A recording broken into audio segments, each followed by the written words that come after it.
Hello everyone, and welcome to my Young and the Restless official 24 channel. I hope everyone is having a wonderful day. Before we begin, please hit the subscribe button and give this video a thumbs up. Kane used Chancellor control to entice Jill to return? Billy Flynn's character Kane Ashby might use the prospect of taking back control of Chancellor Industries to get Jill Abbott to rejoin him. There was concern that Catherine Chancellor's legacy would be destroyed by Billy Abbott, so Jill sold Victor Newman Chancellor some time ago. Jill was too ill at the time to be in charge of the chancellorship personally, so she was comforted to know that Catherine would be happy with Nikki Newman in that role. When Jill and Nikki first met, they got along well. However, when Nikki pushed Jill to work with him to stop Kane from his evil scheme for all the big companies in Genoa City, things quickly took a turn for the worse. The powerhouse families in the small town are afraid that Kane will deploy an AI software to take over all the corporations and bring them to their knees. Jill dismissed Nikki's accusations that Kane was vicious and would go to such lengths, but Victor showed up near the close of the show prepared to surprise Jill with some information regarding her beloved pseudo-son, Kane. Whatever Victor says to Jill will be understood by her because, according to YNR teasers, at the conclusion of this week, both Jill and Lily Winters will be furious and will face Kane. That being said, Victor is unaware of Kane's ability to dissuade Jill from taking any stand. When she visited him last week, Kane did so before her own son Billy, and he might do so once again. Kane can argue that he is only targeting Chancellor Industries and not every corporation in Genoa City. Like Jill, Catherine simply loved Kane, regardless of his antics, even if she was close to Nikki. Kane can explain to Jill that his goal is to reunite Chancellor Industries with the family. After all, Catherine also thought of him as family, and Jill still views him as a son. Billy has more than shown himself over the last 6 years, even though Jill may not have trusted him to keep the business afloat. He could undoubtedly make sure the business continues on course and possibly grow it to unprecedented heights. Could Jill be persuaded to pretend to support the Abbotts and the Newmans in order to serve as a mole in this plot against him? He might also suggest that Jill, who gave up control over Chancellor's future operations when she sold the company to Victor and Nikki, could still have some input in how it is operated. Jill's arrival to the ranch draws battle lines, and Sharon receives a shocking update. When Jill arrives at the ranch, Nikki surprises her by revealing that they have unresolved business. "I just wanted to express my gratitude." As it happens, she is expressing gratitude for Chancellor. She will always be grateful for the honor of being Catherine's descendant. Although Jill acknowledges that it caused her to lose her relationship with her son, it is comforting to know Catherine would be happy about it. Turning around, Nikki informs Jill that Kane threatens the entire community. She had better tell her what she intends to do to stop him right now. Jill asserts that she has little say in Kane's business choices. Nikki insists on knowing his intentions. Jill feels assaulted and questioned. Nikki bemoans the fact that she knew Kane was Dumas but chose not to inform them. "Kane became a monster because of your complicity." As Nikki cautions that he is after Catherine's valuable Chancellor Industries, the confrontation becomes heated. Jill assures her that Kane is a good man and that Catherine placed him in charge of Chancellor before he departed. "No longer," says Nikki. Jill has faith that he will choose wisely. Conversation shifts to Jill seeing Billy and visiting Kane. She worries that this time she went too far and gave her son the impression that Catherine had made her feel undeserving. Jill is informed by Nikki that Kay cherished her. Choking, Jill says, "But I wasn't you." Returning to Kane's threat, Nikki informs Jill that she doesn't trust her because she saw him first. Nikki Jill. Jill maintains that Kane is not ruthless but rather deeply conflicted. Since Lily and his children have rejected him, Nikki claims he is vicious and is out for blood. He must be stopped. Their only remaining hope might be Jill. There's no pressure there, Jill snarks. The run-ins with Phyllis. When Victor interacts with Phyllis at society, she feels uncomfortable. He quickly accuses her of being affixed to Kane Ashby's hip, though. She had to conspire with the lowest of the low, but why? When Phyllis realizes this is offensive, she clarifies that Kane hired her because of her experience. Victor cautions against unquestioning loyalty. Phyllis believes he is shaken. Naturally, Victor disputes this, but the redhead doesn't believe him and is attempting to get information from her. Victor describes her as desperate and questions whether she has considered the possibility that Kane could seriously harm Nick and Summer. Victor Phyllis. Victor is the one in peril, according to Phyllis. She cautions that he is nearing the end of his dominance. Victor jokes that she and Kane are a good match because they both have a strong desire for respectability and ambition. They deserve one another, as well as their downfall. She adds a hell of a lot to the table, Phyllis whispers. Nobody is preventing her from snatching the brass ring. We'll see about that, says Victor before heading off. Victor meets Nick outside and tells him that he is unable to travel to Los Angeles at this time. Additionally, he cautions him about having breakfast there. When Nick enters, Phyllis asks him whether he and his father are playing good cop, bad policeman. After learning about her encounter with the mustache, Nick warns that they will deal with Kane. Phyllis believes Ashby is taking care of him. It's fantastic that he has Victor rattled. Nick Phyllis. Nick contends that Kane is evil and that many people will suffer harm. When someone does to him what he has done to so many others, Phyllis doesn't care that his father is angry. According to Nick, it's the family, not just him. That's me. They argue over Phyllis feeling condemned, as if Nick were shackling her. Nick uses therapy jargon when he tells his ex that she is enough. She doesn't have to prove anything with this.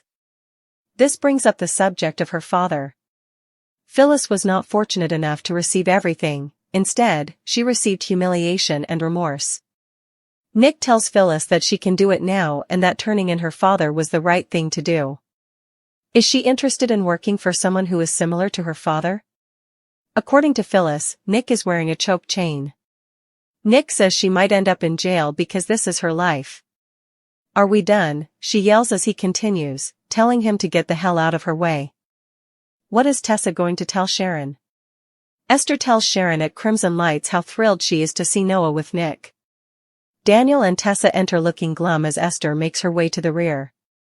Sharon inquires as to whether they had learned anything regarding Mariah's fate. As Tessa says, we did. Tessa warns Sharon, you're not going to like what we have to tell you, after she has been babbling for a while. Sharon Tessa Daniel.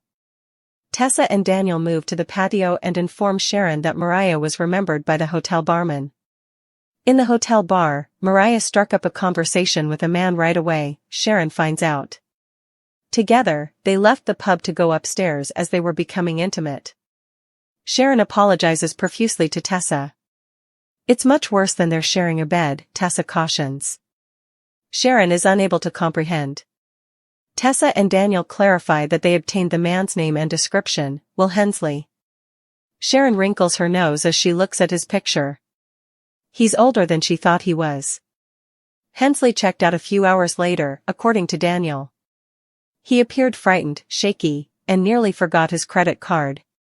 Mariah tried to kill someone, Tessa explains, and it was the last thing she told her before she left. She believes that the man she nearly killed is Hensley. The Tessa Sharon. Sharon is unable to comprehend this. According to Tessa, Mariah clarified that her memories of Ian Ward were the reason she became intoxicated. Hensley like him, perhaps he brought up the memories. Sharon is nearly terrified to hear Daniel's theory when he shares it. Daniel summarizes that Mariah attempted to kill Hensley but was unsuccessful. He most likely knows Mariah's name and that she's from Genoa City because of how friendly they were earlier in the evening. Could she possibly be in danger? Who will win? Jill at the ranch speculates that Nikki might be exaggerating her response to Kane's threat. Victor enters and expresses gratitude to Jill for attending. Nikki cautions that their visitor is prepared to assume the worst about Kane. Victor believes he can make her reconsider that. Don't count on it, Jill says. Victor smiles.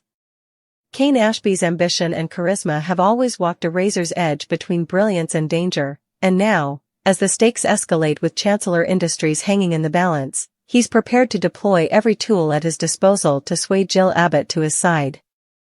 The former Chancellor, Jill, has long held a maternal affection for Kane, viewing him as the son she never fully had, the pseudo-child whose presence in her life has brought both solace and chaos. Over the years, Jill's concern for the family legacy, particularly the memory and honor of Chancellor, has been the compass by which she has navigated her business and personal relationships, even as the power dynamics in Genoa City have shifted repeatedly under the influence of the Newmans, Abbotts, and other power players. The sale of Chancellor Industries to Victor Newman had been a bitter pill, yet a necessary one at the time, given Jill's health and inability to personally oversee the sprawling empire Catherine had built with such care and determination. At that juncture, the comforting thought that Nikki Newman could shepherd the Chancellor name with the reverence Catherine would have wanted gave Jill a measure of peace, even as it meant ceding personal control over an institution that had been the heartbeat of her family. But peace is a fleeting commodity in Genoa City, and as Kane begins to maneuver, deploying a mix of persuasion, strategic insight, and subtle emotional manipulation, Jill finds herself pulled back into the very heart of the battle she had hoped to avoid.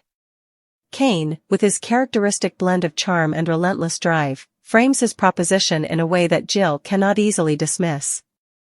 He reminds her of Catherine's unwavering faith in him, of the countless ways he has proven himself capable of sustaining and growing Chancellor Industries, and of the fact that his current actions, though bold, are aimed squarely at restoring the family's enterprise to its rightful prominence rather than indiscriminately dismantling the corporate landscape of Genoa City.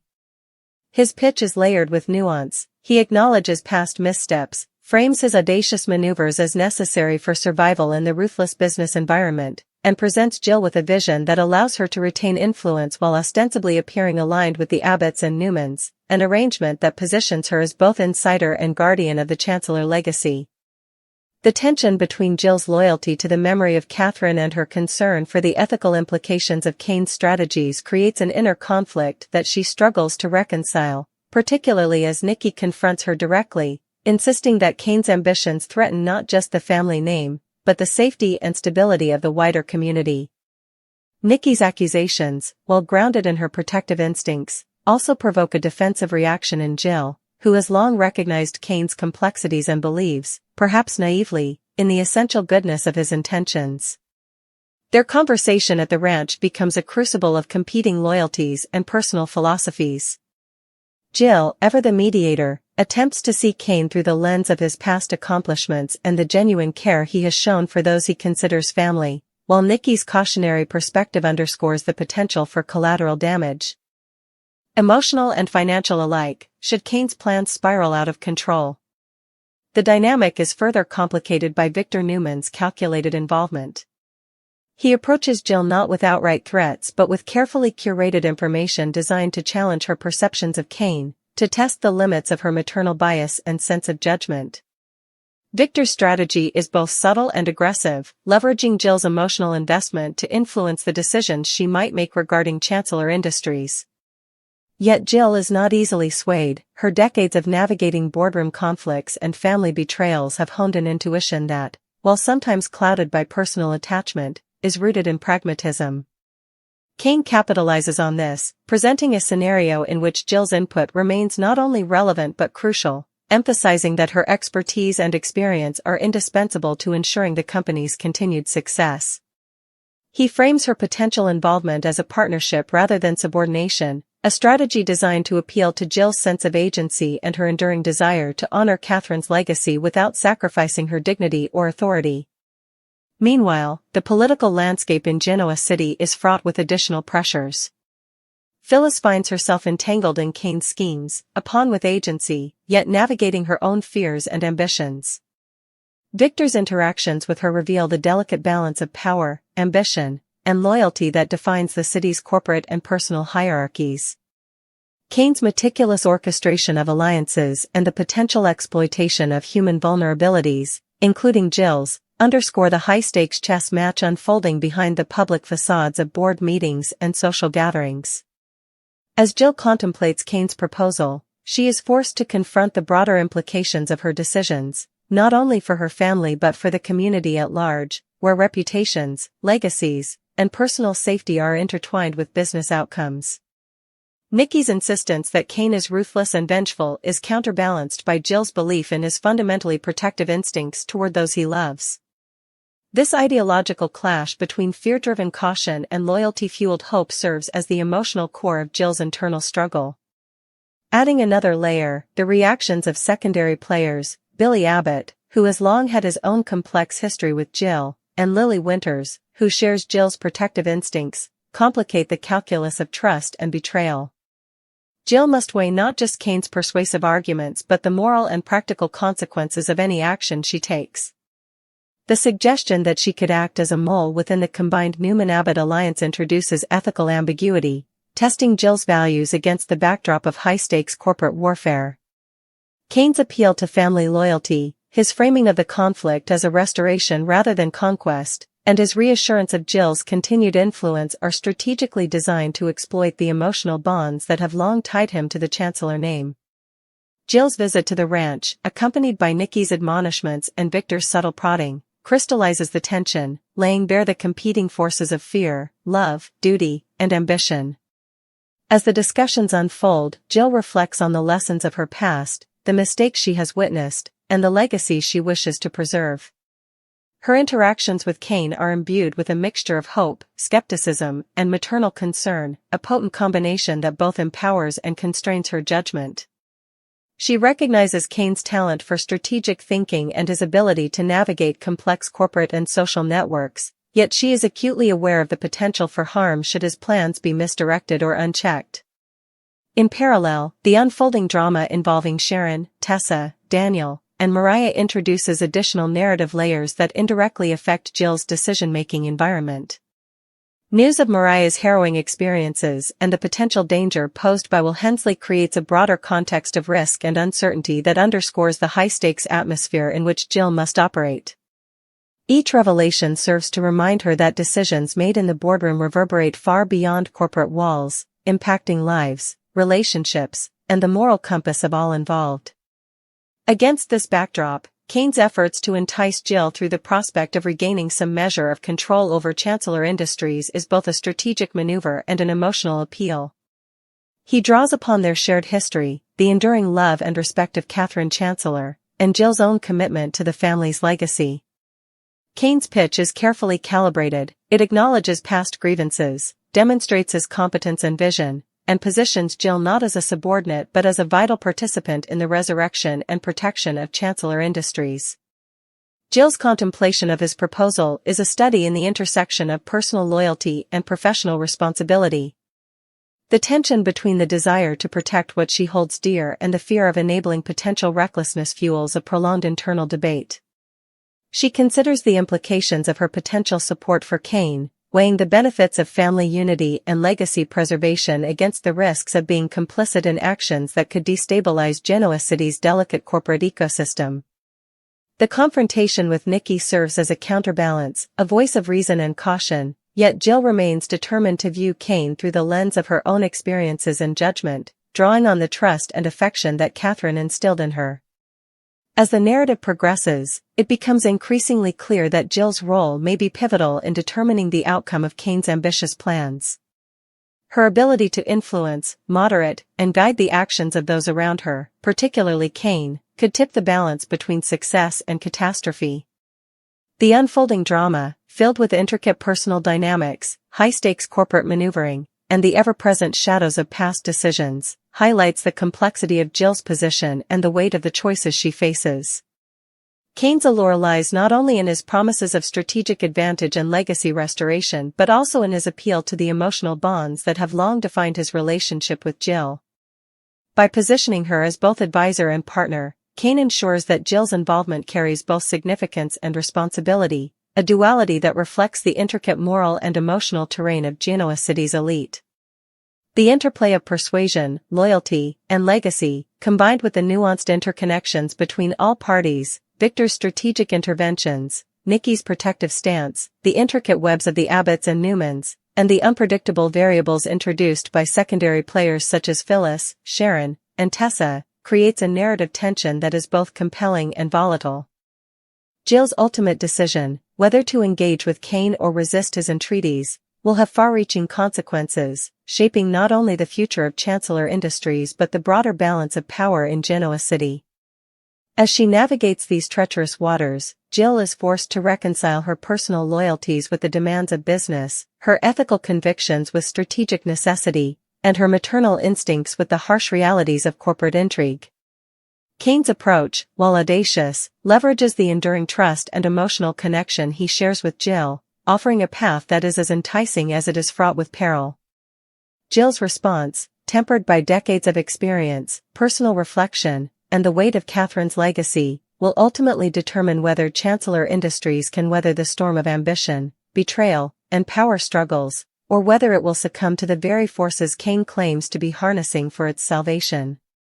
The interplay between past relationships, current ambitions, and future uncertainties encapsulates the high-stakes drama that has long defined Genoa City, illustrating that in a world where personal and professional spheres are inextricably linked, every choice carries the potential to reshape not only lives but legacies.